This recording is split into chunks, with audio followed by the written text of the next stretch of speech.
Hello, ഈ വീഡിയോയിൽ ഞാൻ ഷെയർ ചെയ്യുന്നത് എൻ്റെ കഴിഞ്ഞ ദിവസത്തെ ഒരു സിമ്പിളായിട്ടുള്ള ലഞ്ചിൻ്റെ റെസിപ്പീസും അതുപോലെ തന്നെ ലഞ്ച് വിശേഷങ്ങളാണ്.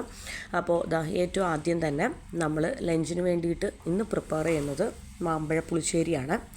അപ്പോൾ നമ്മുടെ ട്രഡീഷണൽ രീതിയിൽ തന്നെയാണ് മാമ്പഴ പുളിശ്ശേരി വെക്കുന്നത്. അപ്പോൾ ഒരു ചെറിയ ചട്ടി എടുത്തിട്ടുണ്ട്.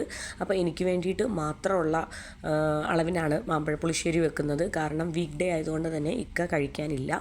പിന്നെ മക്കൾ ശരിക്കും പറഞ്ഞാൽ ആ ഒരു മാംഗോ ഒന്നും എടുത്ത് കഴിക്കത്തില്ല. അതിൻ്റെ ഗ്രേവി ആയിട്ട് കുറച്ചേ കഴിക്കത്തുള്ളൂ. അപ്പോൾ എനിക്ക് വേണ്ടി മാത്രം ഒരു 2 മാങ്ങ എടുത്തിട്ട് വളരെ ചെറിയ ക്വാണ്ടിറ്റിയിലാണ് മാമ്പഴ പുളിശ്ശേരി വെക്കുന്നത്.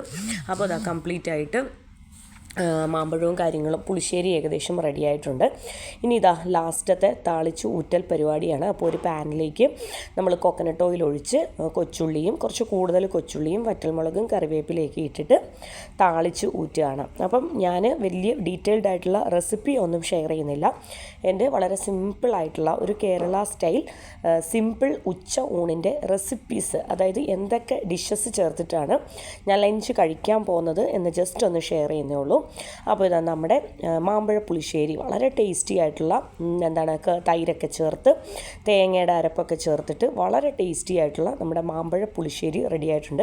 അപ്പോൾ പുളിശ്ശേരി വെച്ചപ്പോൾ ആവശ്യത്തിന് ഉപ്പും ആവശ്യത്തിന് മഞ്ഞൾപ്പൊടിയും പിന്നെ ഒരു പിഞ്ച് മുളക് പൊടിയും എല്ലാം കൂടെ ചേർന്നിട്ട് നമ്മൾ വെച്ച് ചേർത്തത്. അപ്പോൾ നമ്മൾ പുളിശ്ശേരി എന്ന് പറയുന്നത് ഒന്ന് അടച്ചു വെച്ച് ഇരിക്കട്ടെ, നമുക്ക് കഴിക്കാൻ നേരം എടുക്കാം.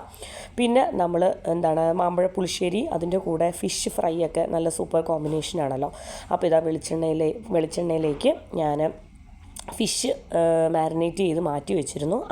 ഞാൻ നന്നായിട്ട് ഡീപ്പായിട്ട് ഫ്രൈ ചെയ്ത് എടുക്കുകയാണ്.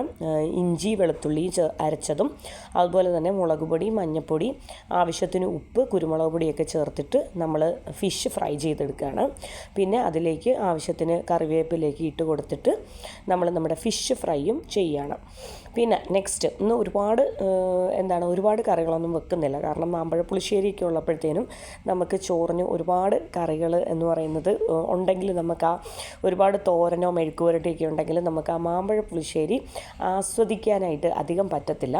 അപ്പോൾ അതുകൊണ്ട് നമ്മൾ കുറച്ച് കറികൾ വളരെ സിമ്പിളായിട്ടുള്ള ഒരു ലഞ്ചാണ് ഇന്ന് പ്രിപ്പയർ ചെയ്യുന്നത്. പിന്നെ പ്ലേറ്റിലേക്ക് ആവശ്യത്തിന് ചോറ്, നല്ല ചൂട് ചോറ് ആവശ്യത്തിന് വിളമ്പാണ്.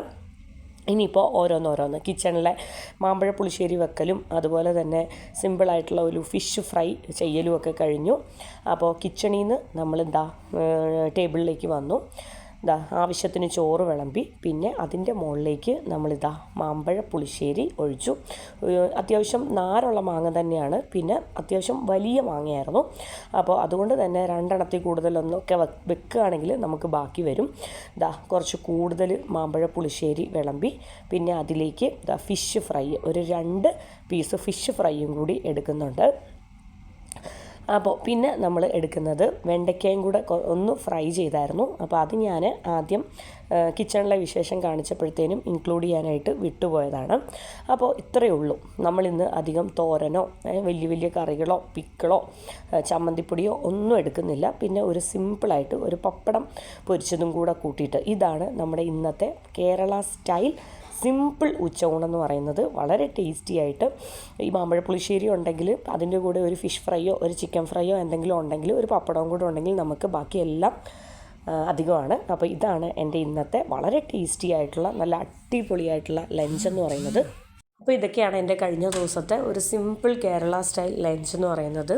അപ്പോൾ അടുത്ത ദിവസം എൻ്റെ ലഞ്ചുമായിട്ട് വരുന്നതായിരിക്കും. അപ്പോൾ ഇത്രയൊക്കെ ഉള്ളൂ. താങ്ക്